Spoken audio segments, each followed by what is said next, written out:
Assalamualaikum warahmatullahi wabarakatuh, siswa-siswi dimanapun kalian berada. Kita masih di dalam bab 1. Bab 1 yaitu pertemuan kedua. Sekarang pertemuan kedua masih membahas tentang teks laporan hasil observasi. Sekarang kita masuk ke KD 4.1, yaitu menginterpretasi isi teks laporan hasil observasi berdasarkan interpretasi baik secara lisan maupun tulisan. Kalau yang pertemuan kemarin kan mengidentifikasi, sekarang kita menginterpretasi. Tujuannya di sini agar kalian bisa menginterpretasi isi teks laporan hasil observasi berdasarkan interpretasi baik secara lisan maupun tulis dengan rasa ingin tahu kalian, tanggung jawab, dan komunikatif selama proses pembelajaran ini. Baik, kita masuk mengenai interpretasi. Apa sih interpretasi itu? Interpretasi itu bisa juga disebut dengan bentuk penafsiran yang berisi pendapat kalian. Bahasa sederhana itu kesan-kesan kalian, pendapat kalian tentang suatu objek. Bisa disebut juga sebagai kritik. Kritik masuk nggak dalam interpretasi? Kritik masuk juga ya. Pandangan teoritis kalian. Pandangan teoritis ini jelas menggunakan bahasa-bahasa yang efektif.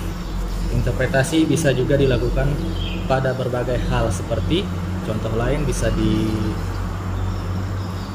pada hal-hal seperti lirik lagu, sikap seseorang, kebijakan-kebijakan, dan juga berbagai jenis teks. Nah, salah satunya teks laporan hasil observasi itu yang bisa kita interpretasi. Jadi contohnya ada. Kemudian tujuan dari interpretasi sendiri yaitu untuk meningkatkan pengertian dari suatu hal atau dalam hal ini suatu teks ya. Interpretasi sendiri bisa menggunakan hasil imajinasi atau penafsiran kalian, sehingga terkadang pengguna pronomina kita bisa lakukan. Kita, pronomina kita ya. Kemudian kembali mengingat lagi teks laporan hasil observasi itu apa? Teks laporan hasil observasi yang kalian kemarin yang kalian identifikasikan masih ingat? Sebuah teks yang berisi hasil dari pengamatan yang sudah kalian lakukan. Struktur dari teks laporan hasil observasi sendiri antara lain, yang pertama ada definisi umumnya, yaitu merupakan sebuah pernyataan yang bersifat umum, isi dari penerangan umum berupa objek dari pengamatan, klasifikasi, dan juga keterangan. Kemudian anggota atau aspek yang dilaporkan.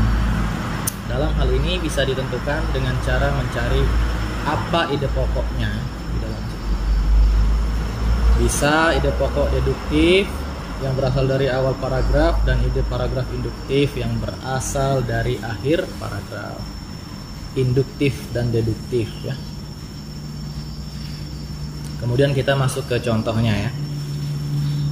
Di sini saya mengambil teks laporan hasil observasi tentang si kecil semut. Si kecil semut.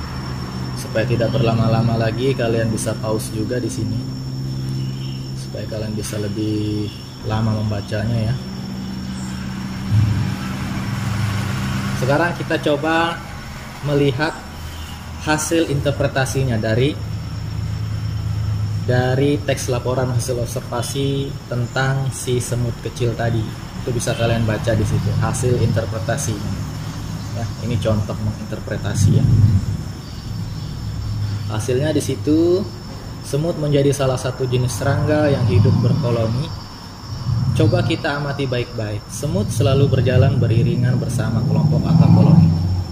Tubuhnya yang kecil bukan berarti membuatnya lemah dan tidak bisa banyak melakukan aktivitas. Tubuh kecilnya ternyata bisa mengangkat beban yang beratnya sama dengan berat 50 kali tubuhnya sendiri. Bukankah itu hebat? Semut kecil juga terlihat lemah, itu ternyata sangat kuat. Kerjasama yang dilakukan oleh semut bisa menjadi salah satu pelajaran berharga untuk manusia. Bahu-membahu untuk mengumpulkan makanan dan menjaga sang ratu. Terus dilakukan oleh semut setiap harinya. Hewan yang terdiri dari bagian kepala, dada, dan badan ini ternyata sudah berada hampir di seluruh bagian dari bumi. Jumlah mereka pun bisa diperkirakan sangat besar. Jadi perlu kita ingat, interpretasi merupakan bentuk penafsiran yang berisi pendapat, kesan, atau pandangan teoritis kalian terhadap suatu hal. Jadi ini pendapat dari setelah membaca teks laporan hasil observasi tadi, jadi interpretasinya bentuknya seperti ini. Ya. Kalian mereview, bahasanya mereview kembali, membahasakan dengan kalimat kalian sendiri, pendapat kalian, pandangan kalian tentang si semut kecil tadi itu seperti apa. Jadi kira-kira hasilnya seperti pada konteks yang kalian lihat ini ya. Kemudian selamat menginterpretasikan teks laporan hasil observasi. Ya, kita mencoba menginterpretasikan. Tetap tidak usah yang teks-teks laporan lain kita interpretasi. Kita bisa kembali ke teks laporan tentang bawang Dayak kemarin ya. Kita bisa interpretasi itu. Kalian beri pandangan kalian tentang itu, kalian review tentang bawang Dayak ini menjadi kalimat kalian sendiri yang sederhana ya. Seperti itu. Nah, jadi ini job kamu lagi. Kita ada 2 latihan di sini. Yang pertama, interpretasikan teks laporan observasi bawang Dayak ya, dengan kalimat, dengan pandangan kalian sendiri ya. Belajar. Kemudian yang kedua, amati satu objek di sekitar rumah Anda berupa tumbuh-tumbuhan. Setelah itu tuliskan deskripsi objek tersebut, tumbuhan tersebut kalian deskripsikan ya. Jadi yang nomor 2 ini bukan menginterpretasi, tapi kalian untuk memperkuat dari materi pertemuan pertama, kalian belajar berada di hadapan objek tersebut secara langsung. Jadi kalian kalau mengamati harus berada di depan objek tersebut. Entah nanti tumbuhan apa yang mau kalian observasi, mau kalian amati, silahkan kalian pilih satu nanti kalian deskripsikan. Seperti bawang Dayak tadi misalnya, kalian deskripsikan dengan kalimat kalian.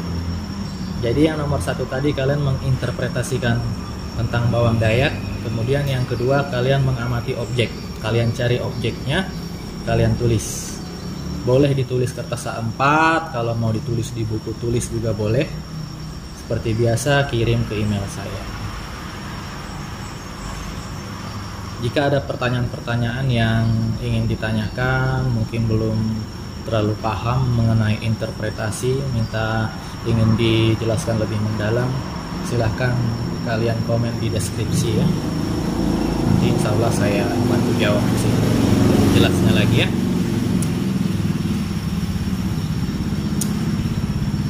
Oke, sampai sini dulu materi pembelajaran kita pada pertemuan kedua ini. Silahkan dicoba kerjakan latihannya dan dicari